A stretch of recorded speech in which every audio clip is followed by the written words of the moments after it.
Oke, hai guys. Kita teruskan. Ini adalah sesi terakhir demo hacking IoT Wi-Fi, di mana sesi sebelumnya kita sudah berhasil melakukan kontrol ketika hacker berada di network yang sama dengan IoT device berbasis Wi-Fi tentunya.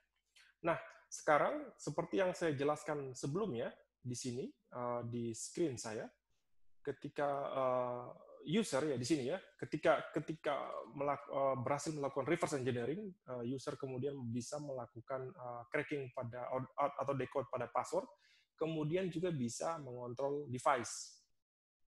Tapi syaratnya satu, hacker harus berada di tempat ketika target atau user melakukan instalasi pada lampunya. Jadi misalkan dia paling tidak dia mungkin harus melakukan social engineering dulu misalkan. Jadi misalkan kepada temannya, misalkan namanya Bambang, hey Bambang, pakai device ini, kemudian dia selamat ulang tahun maksudnya, dia memberikan hadiah ulang tahun contohnya misalkan, kemudian oh ya gunakan device ini, kemudian dia coba menginstal, kemudian hackernya menunggu sampai si Bambang melakukan instalasi pertama kali, yaitu ketika smart device-nya, aplikasi di smartphone-nya mengirimkan SSID password ke memberikan supply ya SSID dan password ke device lampu tadi target ataupun kulkas atau apapun itu namanya ya. Nah, dia melakukan sniffing di sini. Nah, apa yang terjadi ketika hacker datangnya terlambat? Tentunya dia kehilangan momentum ya, kehilangan kesempatan mencuri password. Tapi ternyata ada teknik lain yang tidak diduga-duga di sini. Di sini kita tetap bisa melakukan hijacking device itu tanpa mencuri password terlebih dahulu, tanpa melakukan cracking ya, menunggu ketika user itu melakukan instalasi IoT device pertama kali. Nah, apa yang terjadi? Jadi di sini saya buat setup sama seperti tadi. Saya punya access point, namanya SSID-nya demo, kemudian passwordnya kita sudah tahu dari crack tadi, Philips Hue Dev. Nah, di situ ketika user melakukan instalasi, tentunya si access point memberi atas perintah dari user app memberikan supply SSID dan password ke device. Nah, di sini ternyata ada permasalahan. Ada kesalahan implementasi pada bola lampu ini. Dan itu sangat mungkin terjadi pada device lain ya, seperti kulkas atau peralatan-peralatan lain ya. Nah, apa yang terjadi? Ternyata ketika hacker mencoba, jadi skenario-nya di sini, hacker itu cuma tahu SSID, tapi tidak tahu password, karena hackernya datang terlambat ya. Ketika hacker datang, si user sudah berhasil melakukan instalasi, jadi tidak ada kesempatan bagi hacker untuk melakukan sniffing atau mencuri proses supply dari SSID dan password tadi. Nah, apa yang dilakukan hacker di sini? Hacker itu mencoba men-set up di sistemnya, yang akan saya lakukan nanti, hanya sekedar mengcopy SSID milik legitimate network ya, access point yang sah ya. Dia hanya mengcopy SSID, meng-create SSID, tanpa password karena si hacker ini tidak tahu passwordnya apa. Jadi dia cuma meng-create ini. Nah, di sini ternyata ketika melakukan koneksi, lampu ini tahu, jadi SSID dan passwordnya sudah tersimpan di memori dari lampu ini ya. Cuman ketika melakukan koneksi, ternyata lampu ini tidak mengecek sistem autentikasinya. Dia hanya mengingat, oh, saya sudah kenalan dengan SSID yang namanya demo. Ya sudah, kita connect dan saya terima perintah dari siapapun, perintah yang berasal dari access point bernama demo. Nah, cuma teknik yang seperti ini kadang berhasil, kadang tidak, karena di sini untuk mendapatkan koneksi, hacker itu butuh apa yang namanya kompetisi ya. Dia harus berkompetisi dengan access point yang sah. Nah, di sini bagaimana caranya agar hacker itu bisa menang di kompetisi ini? Ada teknik-teknik yang bisa kita lakukan. Yang pertama, itu tentunya hacker berusaha memperkuat sinyalnya.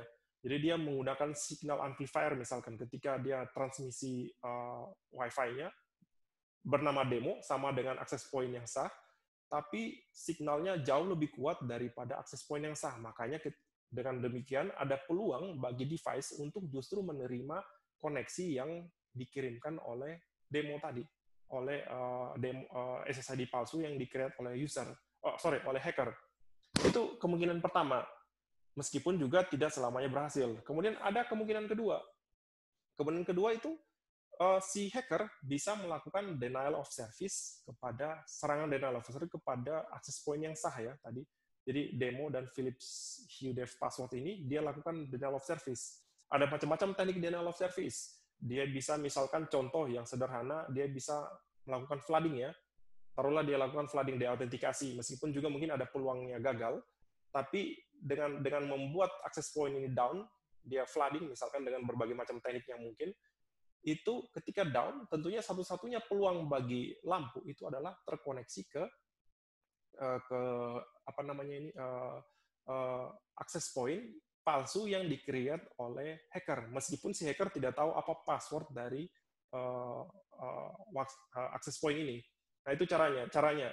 Kemudian cara lain ada lagi, dia bisa melakukan jamming pada access point. Dia bisa melakukan misalkan spesifik teknik jamming ada namanya itu dengan menggunakan beamforming jamming. Jadi beamforming jamming itu dia melakukan jamming hanya pada angle tertentu dengan menggunakan antena array contohnya misalkan ya. Ada teknik-teknik antena tertentu itu yang bisa membuat jamming itu bisa diarahkan hanya pada posisi tertentu, misalkan menggunakan IAG antena ya. Ada berbagai macam teknik antena. Salah satunya contohnya itu directional antena. Jadi dia bisa melakukan jamming khusus hanya untuk Wi-Fi access point. Jadi access point ini juga akan mati. Kenapa? Karena access point itu punya CDMA ya, collision detection. Ketika dia busy, dia akan stop mengirimkan sinyal. Nah, disitulah terjadi denial of service ya. Dan di sini lampu tidak lagi melakukan koneksi dengan access point yang asli, tapi justru karena dia akan melakukan koneksi ke access point milik hacker. Karena dia tahu, oh ini demo, ini access point yang saya kenal, padahal sebenarnya ini buatan, bahkan tanpa password ya. Ya kurang lebih seperti itu. Jadi sekarang kita coba lakukan demo. Jadi apa yang saya lakukan sekarang, saya coba mengkonfigurasi access point palsu di laptop saya tanpa mengkonfigurasi passwordnya ya. Jadi saya coba lakukan konfigurasi di sini. Nah, mungkin di sini saya coba setting. Ya, di sini saya coba buat SSID namanya demo ya. Sekian demo. Kemudian saya coba konfigurasi, saya coba lakukan hotspot ya. Saya coba create SSID. Kemudian Wi-Fi security-nya none ya. Saya tidak memilih apapun, jadi tanpa password. Saya buat.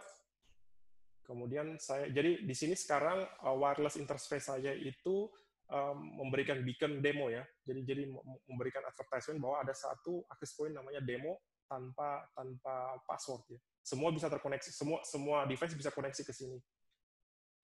Oke, setelah itu kita coba hidupkan hotspotnya sekarang. Di sini hotspotnya sudah hidup. Jadi namanya demo tanpa password sekali lagi. Nah, apa yang terjadi sekarang? Saya coba lakukan perintah. Jadi mudah-mudahan saya berhasil karena kebetulan laptop saya itu lebih dekat ke lampu ya di sini daripada ke access point yang sah. Nah, mudah-mudahan berhasil. Kadang berhasil, kadang tidak ya. Saya coba sekarang. Saya kirimkan perintah. Jadi ini melalui access point palsu. Oh, sebentar. Saya coba cek dulu IP config-nya. Karena saya betul-betul harus berada di network yang sama. Ya, saya kemudian 104201 itu adalah IP address saya. IP address dari access point palsu tadi. Nah, kemudian saya sudah melihat, oh di sini ternyata ada bola lampu, IP address-nya sekian. Jadi saya sudah berada di network yang sama ternyata. Nah, sekarang apa yang saya bisa lakukan? Mudah-mudahan berhasil saya kirimkan perintah untuk mematikan lampu ya. Off. Yeay!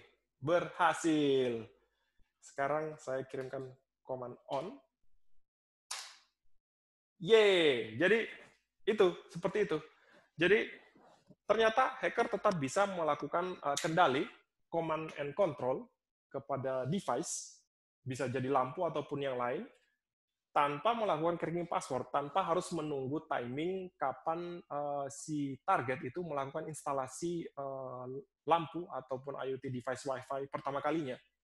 Nah, itulah yang terjadi. Jadi seperti yang saya bilang tadi, dia cukup melakukan ini trik ya, mengkreasi akses point palsu tanpa password. Jadi karena di sini hacker tidak tahu sama sekali apa itu passwordnya, password dari Philips Hue. Tapi di sini dua pelajaran dari kita. Pertama, yaitulah tadi IoT itu masih banyak ruang untuk melakukan riset ya, bagaimana caranya mengembangkan agar sistem itu lebih aman ya. Di sinilah kenapa kami ada di sini. Salah satunya saya menjadi saintis untuk menemukan celah-celah keamanan baru, kemudian kita kembangkan untuk ya tentunya untuk produk yang lebih baik, untuk kehidupan manusia yang lebih baik. Mungkin jika ada pertanyaan silakan komen silakan komen di sesi komen di bawah ini. Sekian dulu edisi spesial 1000 subscriber. Jangan lupa yang belum subscribe, silakan subscribe dan juga share video ini sebanyak-banyaknya. Terima kasih. Sampai ketemu lagi di episode berikutnya.